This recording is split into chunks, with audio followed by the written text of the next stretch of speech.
when we got out of the train, it was late at night, and we saw people with striped uniform.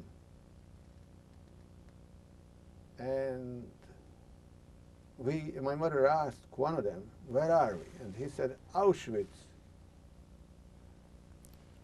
And she asked this man, who I think was of Polish origin, of what's happening here. And he would not answer. But he said, "You will see." And that point he asked, "How old is your son?" And my mother said, "My son is 12. Then he said he should say at least he's 16. We were told the young ones were going to have easy work, so they're not to be afraid to be volunteer for the selection.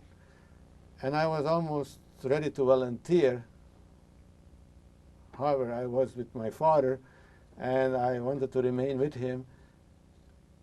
And this is the only reason I did not volunteer. Next few days, we were asked of our capabilities or our training of certain type of work. And many people volunteered who had a trade. And there was a question of who can work as a farmer or who has experience working on the fields. We had some knowledge of farming, and we thought that would be a good idea. My father and I, we have volunteered for work in a farm. We worked about 5 kilometers away. We had to march every morning and march back. The work was very hard. I had to clean horses, had to take out dandruff from horses that they had no dandruff, and show lines in front of the horse. All this to be done without food or very little food. To the point where I became very weak. I used the situation the best I could.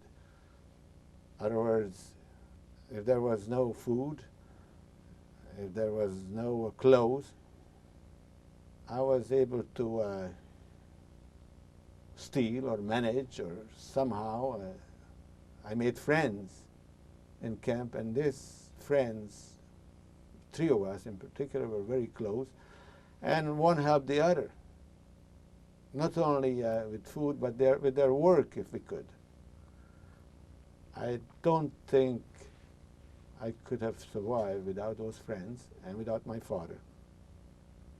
My father gave me his part of his food, and he also helped me with his work, and kept on talking to me that we will survive.